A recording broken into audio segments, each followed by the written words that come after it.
It was Thomas's first day at the Spencer Mansion. As he stepped out of his car, he couldn't help but admire the beautiful architecture and the lush greenery that surrounded the mansion. "Wow, this place is amazing," he thought to himself as he walked towards the entrance. As he entered the mansion, he was greeted by a security guard who checked his ID before letting him in. "Welcome to the Spencer Mansion, Mr. Thomas," the guard said.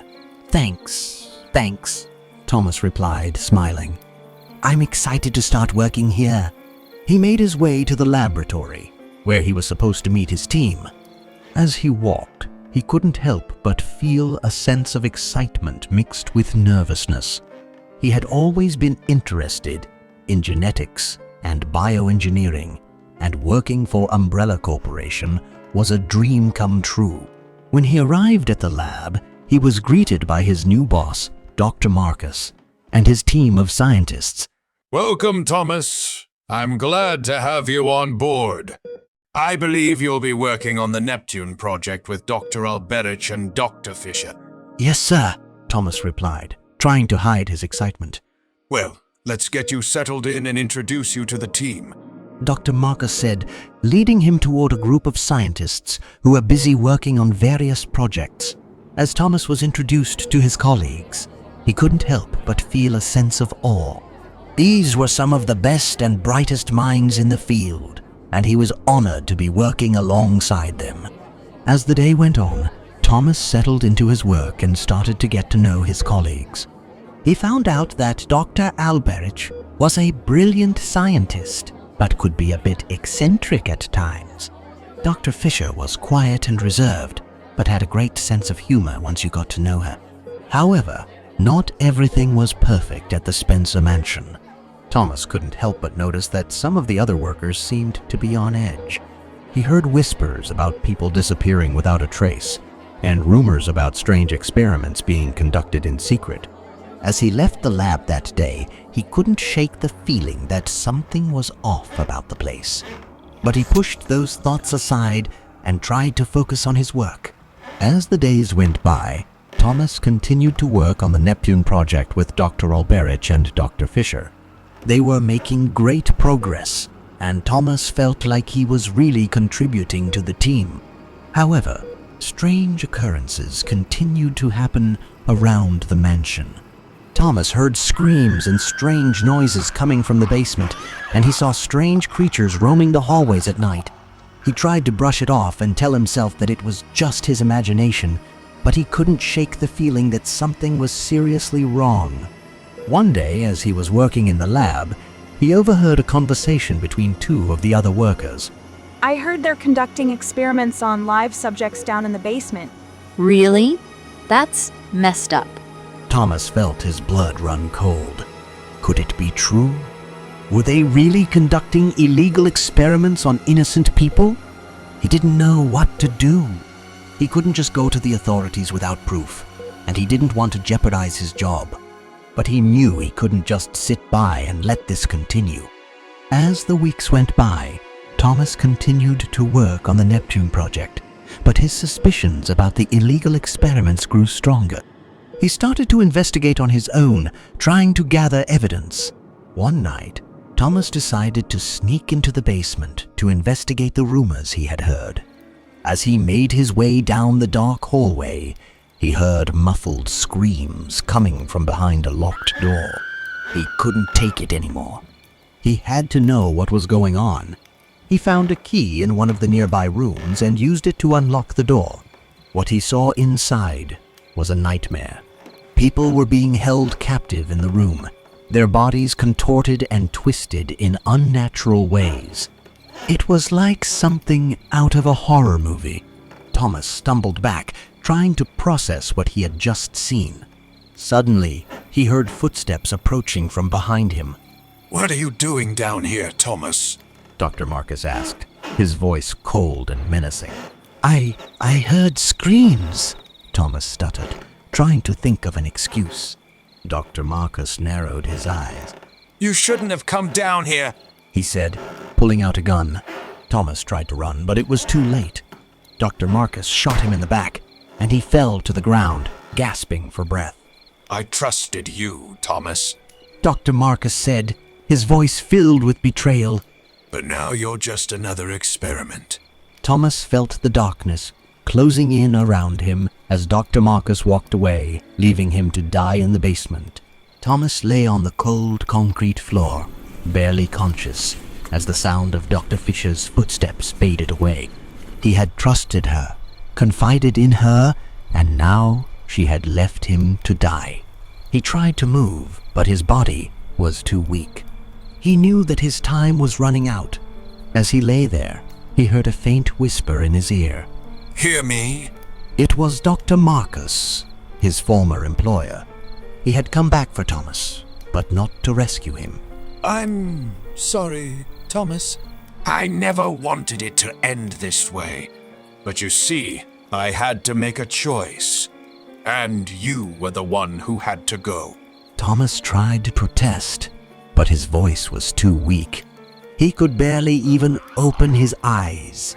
I needed someone to test my latest creation on. And you were the perfect candidate. Strong, intelligent, and loyal. I'm sorry it had to be you, Thomas. But it's for the greater good. Thomas felt a surge of anger and betrayal. He had given everything to Dr. Marcus, and this was how he repaid him. As his vision started to fade, he heard the sound of gunfire and the sound of a struggle. It was a stormy night in the Arkley Mountains outside of Raccoon City. The Smith family was at home, consisting of parents John and Sarah, their daughters Emma and Lily, and son Max. They were all sitting in the living room, watching the news about the bizarre murders happening in the city. Oh my god, did you see that?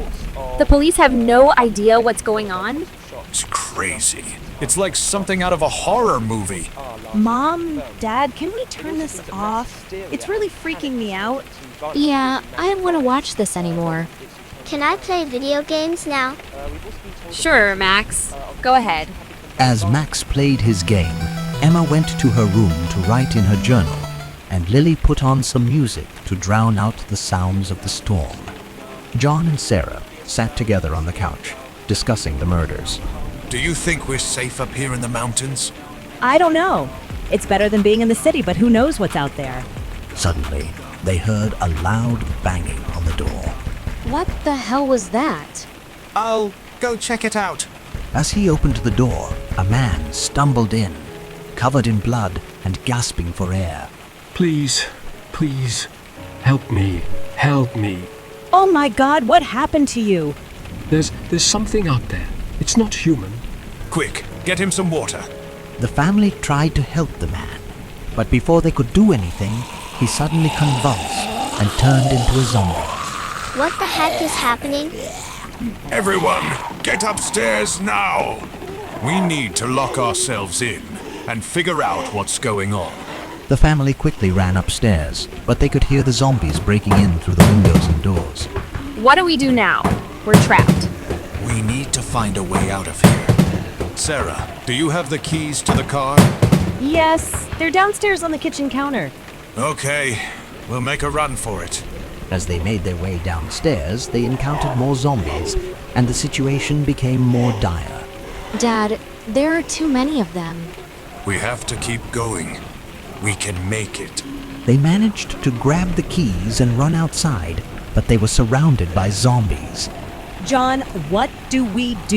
We can't make it to the car. I'll distract them. You guys run for it. The family hesitated, but John pushed them towards the car. Go! I'll hold them off.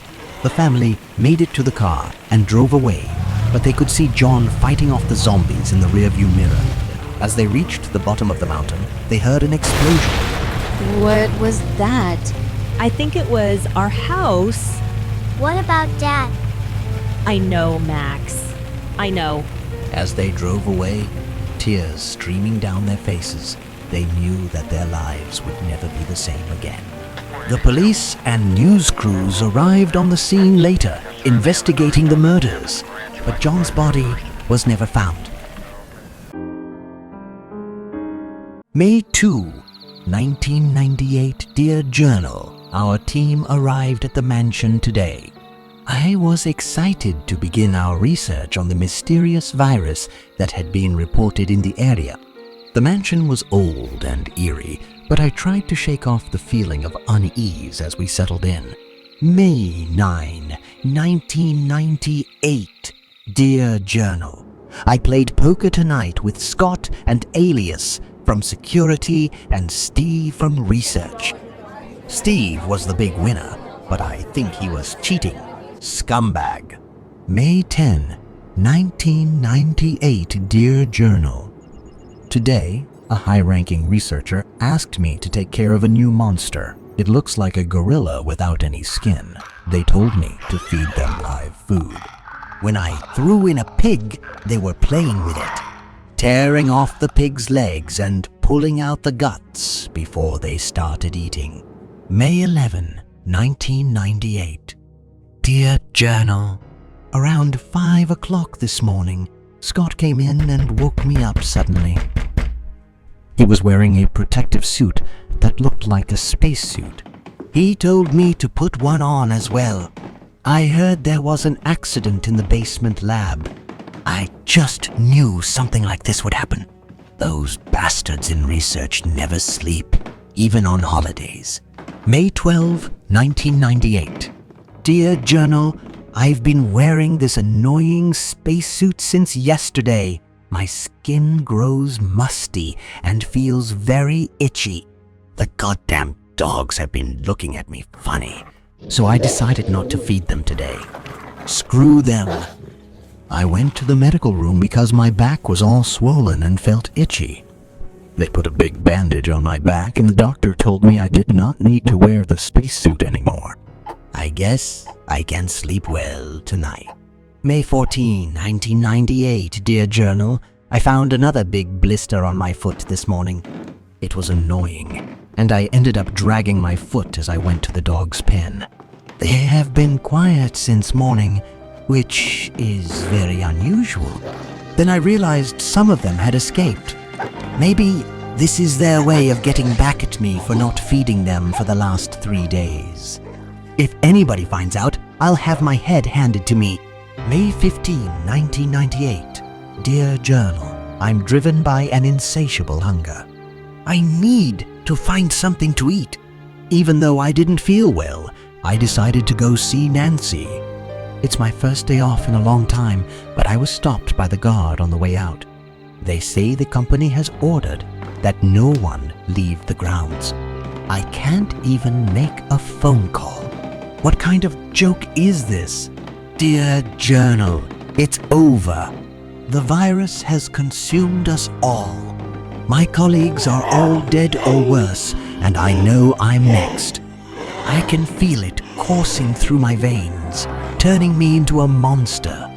I only hope that whoever finds this journal can learn from our mistakes and prevent this nightmare from happening again.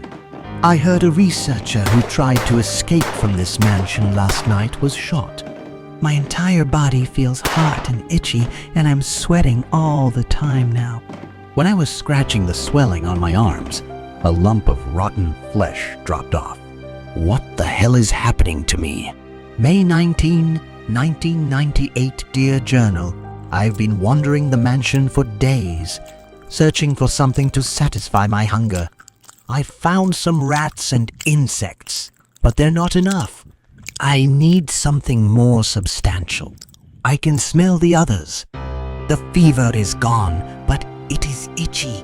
Today, I am hungry and eat doggy food. May 21, 1998, dear Journal. Itch deep in brain, a craving that won't away. Making crazy, but maybe I am now crazy. Itchy Scott came with an ugly face, so I killed him. Tasty.